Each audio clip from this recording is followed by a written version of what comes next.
रखनाथ माता कोई घर में बा माता केहू घर में बा बुझाता कि घर में केहू नहीं खे बुझाता कि दलान हो चलो होने जाके तब हम घर में ले ली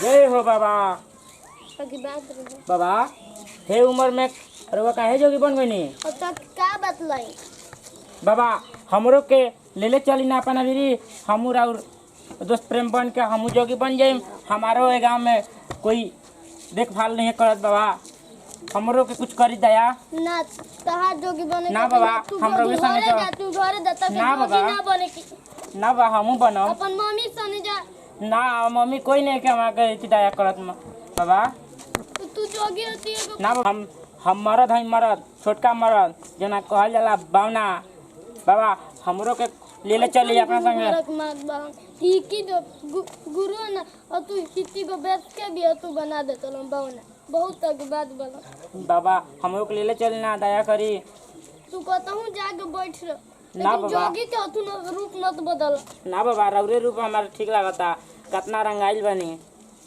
ले चली चली बाबा हम रोगे संग चलम पीछे पीछे ना बाबा रोगे संग चल जोगी बन जीबो तो ना बाबा हम खाइबा ना बाबा हमरो ले चली ना को बार के कह देनी बहुत जोगी भटकेलन आश्रम में उनके तू अपन घरे जा तो के कुल ना होई का हमरा के जोगियो नहीं आदमी नहीं के पूछत तो हमरा के पूछी दुनिया में रहल मुश्किल हो गता जोगी जोगी जब जाए तो माटी से बनल शरीरिया माटी में मिल जाई रे भाई केहू कुछ लेके नहीं जाई ए भाई जय गुरु गोरखनाथ माता ई घर में केहू बा माता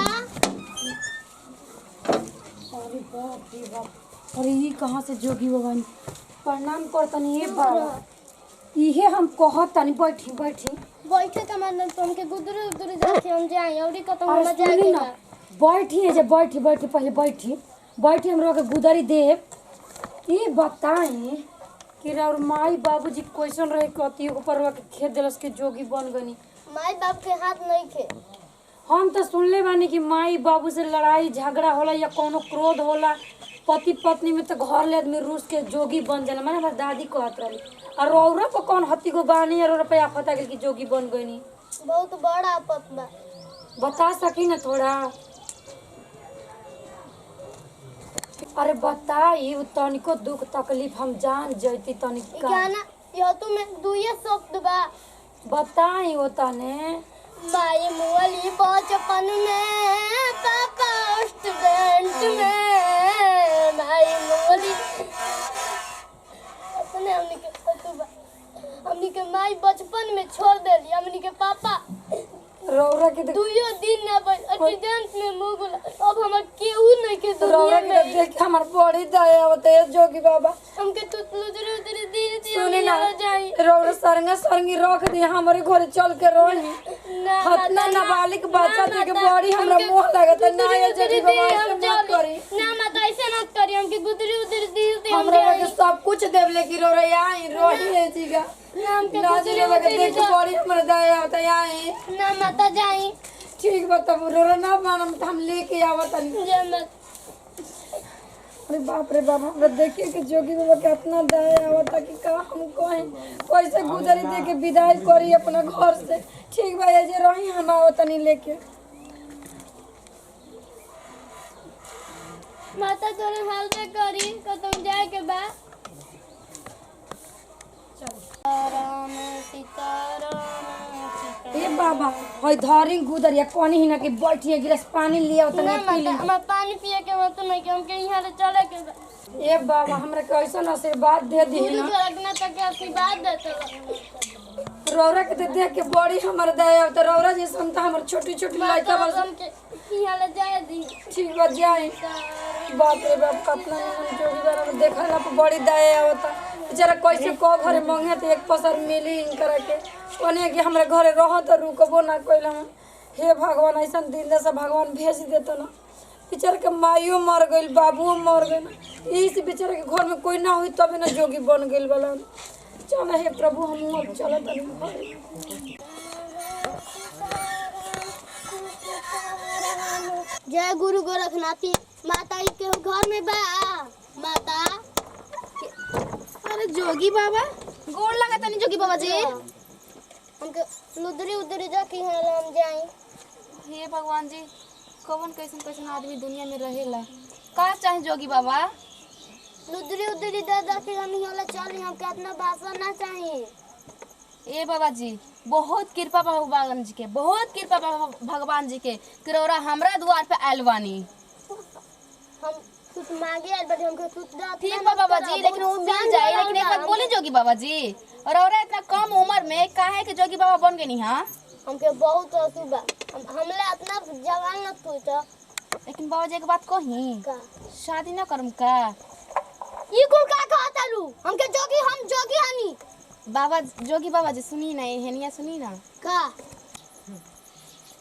ए जोगी बाबा जी बैठी ना, जोगी बाबा जी बैठी ना। हम बैठ नहीं की सोचा था। बैठे ना जोगी बाबा जी। इतना कहता लो तुम बैठे जाओ तो। कितना सुंदर बात।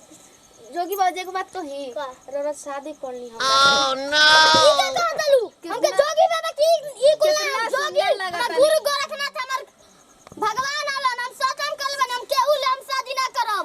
हमरो का अपन बना ले। तू का करबू? हम जोगी हनी, भटके वाला जोगी। तो हमहू साथ साथ में भटकम ना। तू घरे जा, अपन मम्मी साथ रह, ई जोगी के साथ न रह। तू आराम से रह, हम जोगी जोगी बात बाजी बैठ मत जाइए ना, कर। 2 मिनट बैठ जाइए ना। तू हमके लुदरी उदरी जाकी हम हेला चल, इतना हमके भाषा मत द। मैं बियाह सुनते हमारा तू वाला कथी होला ब्याह सुन के? हमके जोगी वाला बियाह ना करनी। देखो तू जाके सुंदर लड़का ले शादी कर लिए, जोगी रे का करबू? एगो बात कही जोगी बाबा जी, का? रोरा पे हमार दिल आ गइल बा। लुदरी उदरी जाती है हम चली। ए बाबा जी तनी बैठी ना 2 हमरा मिनट। बैठे के टाइम नहीं थे। जोगी बाबा जी 2 मिनट बैठी ना।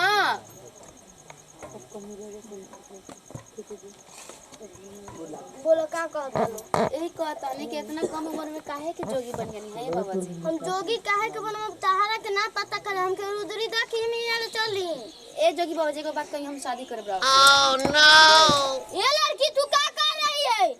मैं गुरु गोरखनाथ के सत्संग किया हूँ, मैं केहू के नहीं हुआ हूँ। चल मुझे गुदरी उदरी जा, तुम क्या कर रही हो? ये बात हम सोचे तो कहा था नहीं बाबा जी, ये मैं कभी नहीं कर सकता हूँ। काहे जोगी बाबा जी? मैं गुरु गोरखनाथ के सत्संग का आया हूँ, मुझे गुदरी देना तो मैं यहाँ से निकलूंगा। ए बाबा जी ना जाई ना। बाबा जी बात मानी ना, हमरा से शादी कर ली ना बाबा जी। मैं सलाह दे दूंगा लड़की। काहे ऐसे कहता नहीं बाबा जी?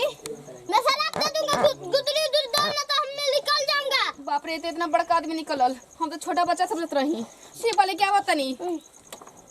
बहुत भाषण झिल रही है। हाल दलियाओ ली बाबा जी, गोड़ लगा तनी जोगी बाबा। कुछ रहो।